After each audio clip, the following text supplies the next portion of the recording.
They called her the ugliest woman in London, and for 7 years Eleanor Ashford let the world believe it was true. Not because she agreed, but because hiding was easier than hoping.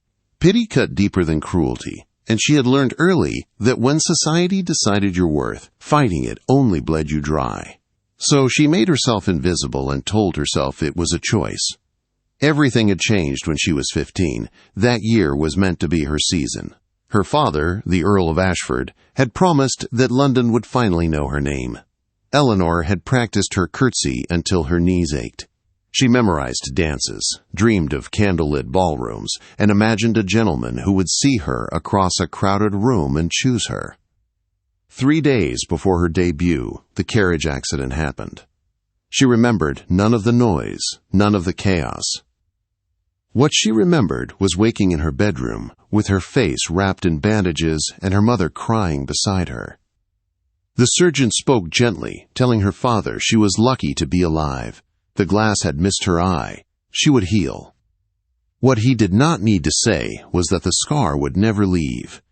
It ran from the corner of her left eye down to her jaw, pale and cruel. In those first weeks, Eleanor could not bear to look at herself. Her mother covered every mirror with dark cloth, as if someone had died. Perhaps someone had. The girl who dreamed of love did not survive that ride. London judged quickly. Whispers spread before Eleanor ever left her bed. Such a tragedy, they said. She might have been pretty. Now she would never marry. Poor thing. The words reached her through servants who heard them in kitchens and hallways. Within weeks, Eleanor was no longer a debutante. She was a warning. At 18, her father convinced her to attend one last ball. He believed people would see past the scar if they saw her smile. Eleanor wore green silk and arranged her hair to hide the left side of her face. It did not matter. Near midnight, she heard a young lord laugh and say the words that followed her for years. London's ugliest. She did not cry. She finished her champagne, asked her father to take her home, and the next morning told him she would never attend another ball. If London wanted her invisible, she would disappear completely. She retreated to Ashford Park and the stables she had loved as a child. Horses did not stare. They did not whisper. They did not care about scars. Eleanor learned their temperaments, their bloodlines, their needs. Among them, she was whole.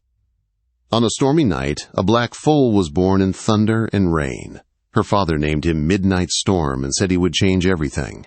Eleanor did not believe in signs anymore, but she loved the horse fiercely. He grew fast and strong, and by 3 years old he was the fastest in England. Offers poured in. Fortunes were promised. Her father refused them all. Midnight Storm was family. Then the Duke of Ravensmore came. Alexander Blackwood was known everywhere. Tall, dark, dangerously handsome, with eyes like winter skies. He was admired and feared in equal measure. He was also known for gambling and debts that followed him like shadows.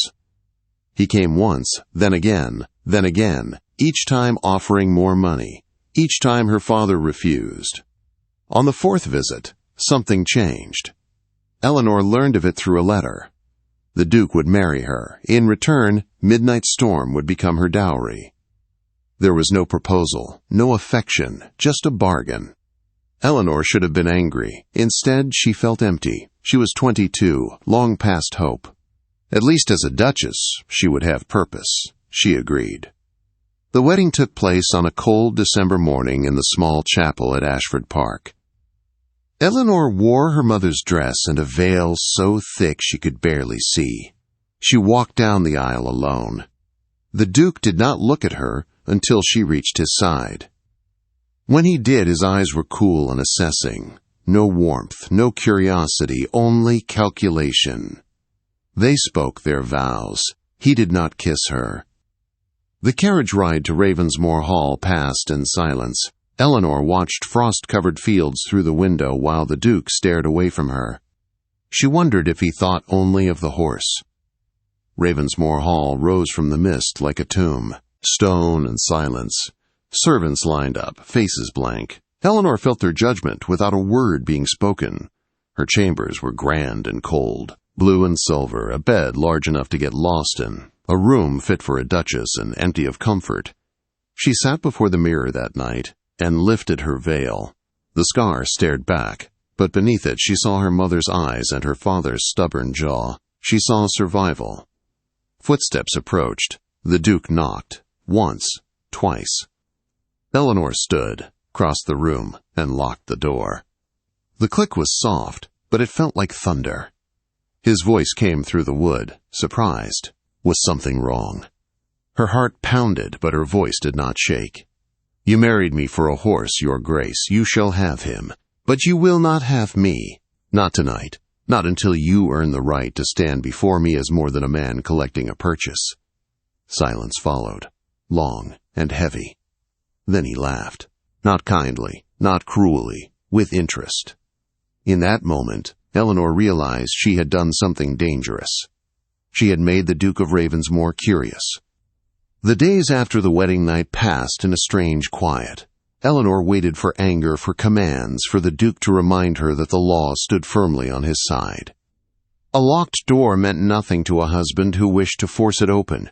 She prepared herself for that reckoning. It never came. Alexander Blackwood did not mention the locked door. He did not scold or threaten. Instead, he watched. At breakfast, he sat at the far end of the long table, his gray eyes following her over the rim of his cup. In the halls, she felt his gaze linger when he thought she was unaware. It was not desire. It was not cruelty. It was the look of a man studying something that no longer fit the story he had told himself. The household was uneasy. The servants whispered. Mrs. Blackwood, the stern housekeeper, addressed Eleanor with stiff formality that felt sharper than open rudeness. The maids speculated behind gloved hands. A duchess who locked her husband out on the wedding night was already a scandal, even if no one dared speak it aloud. Only one soul at Ravensmore Hall treated Eleanor as if she belonged. She was 8 years old and named Lily. Eleanor first saw her in the library, tucked into a window seat with a book far too large for her small hands. She expected the child to flee when discovered. Instead, Lily looked up calmly and announced that she liked stories about brave women who survived terrible things. Something in the child's fearless gaze unsettled Eleanor. Lily did not stare at her scar, she stared at her eyes. They became unlikely friends. Lily followed Eleanor through the gardens and halls, asking questions no adult dared ask. Why do grown people pretend? Why do beautiful houses feel lonely?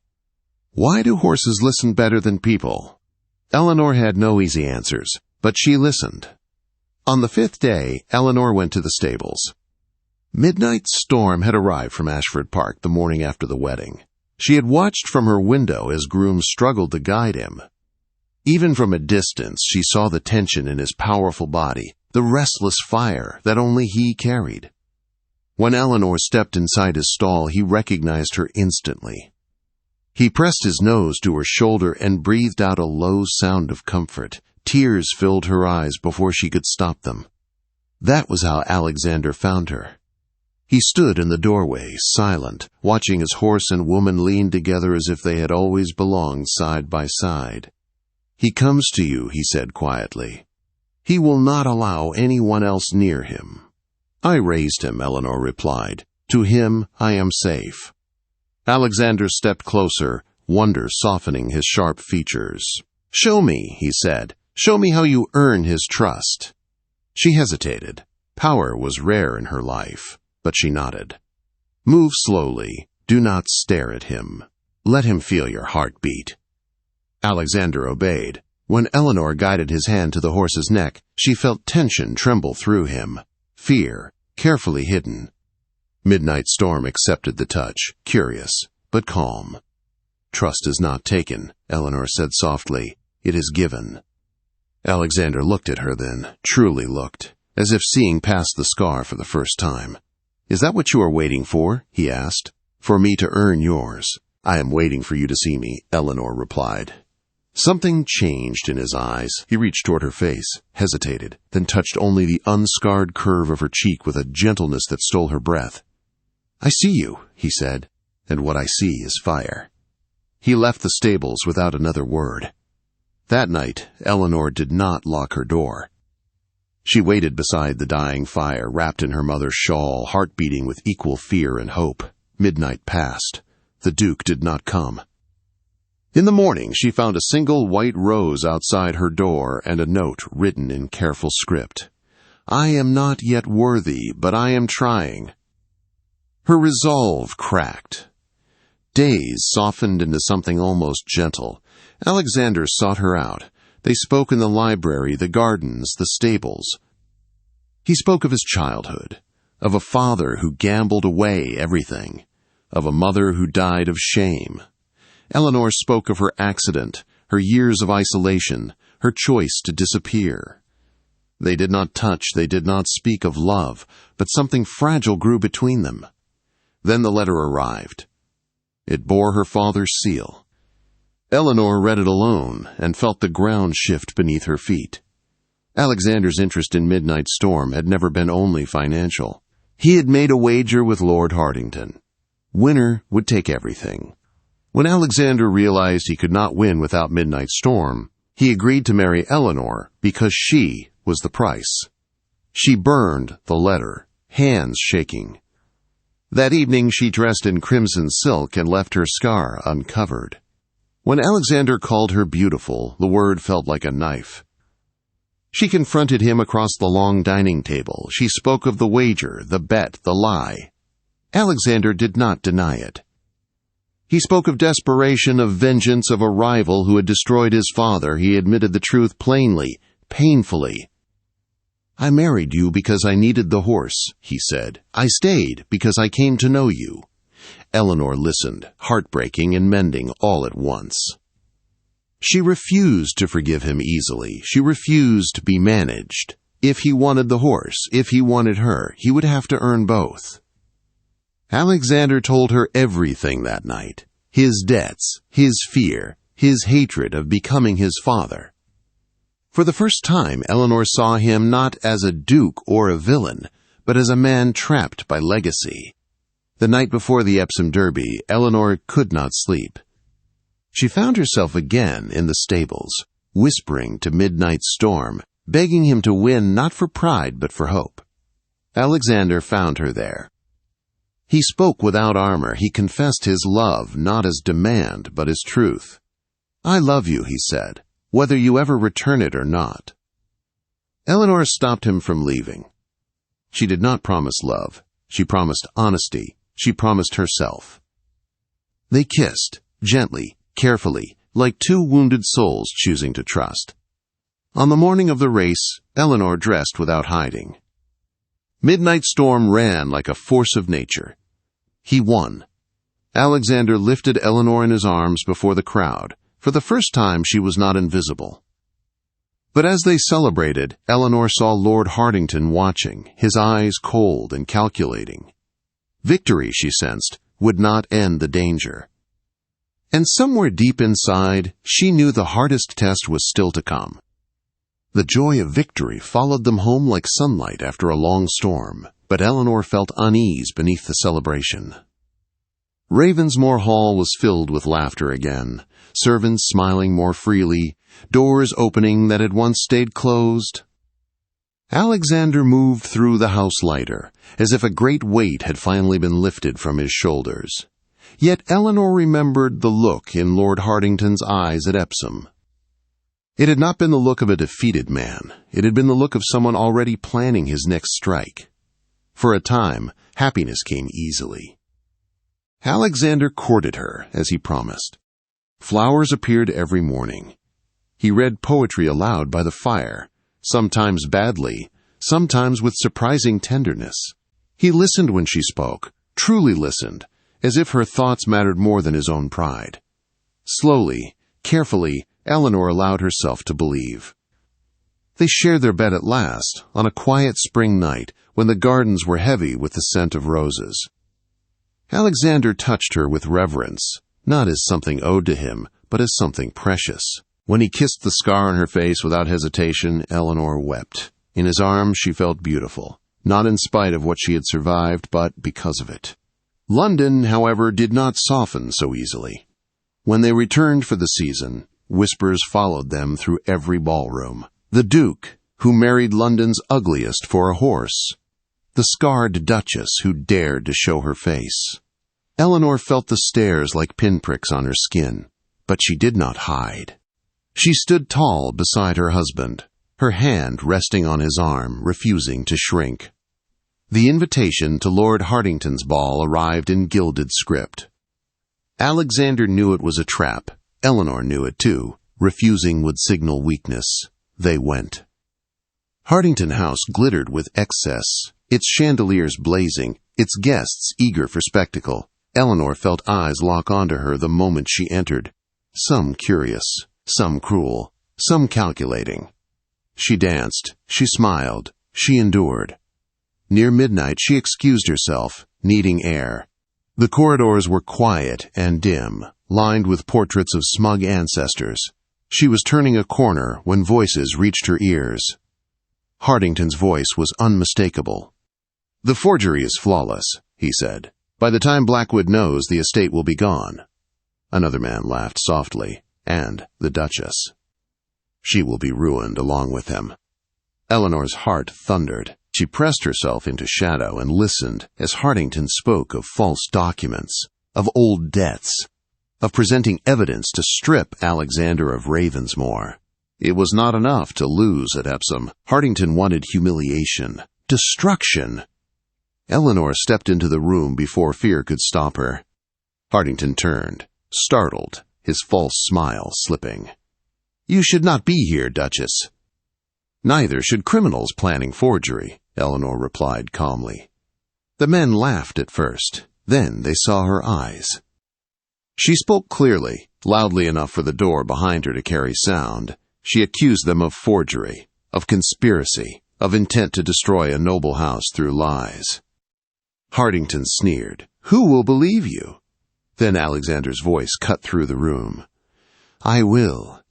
He stood in the doorway, flanked by guests who had followed the noise. Noblemen, ladies, witnesses. Hartington's face drained of color. The truth spilled out under pressure. Lies collapsed. Within days, the scandal consumed London. Hartington's reputation shattered. Creditors descended.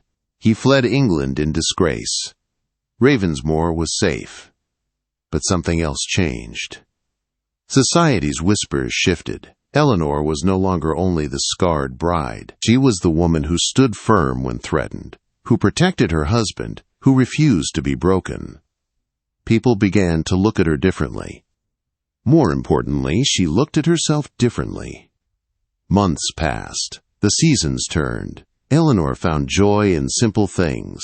Morning rides, evenings by the fire. Lily curled beside her with a book, reading aloud with fierce concentration. Alexander laughed more easily now, his darkness softened by purpose. One autumn morning, Eleanor woke with a strange certainty. She was with child. Alexander's joy was quiet and overwhelming. He held her as if she were something fragile and precious. For the first time, Eleanor allowed herself to imagine a future without fear.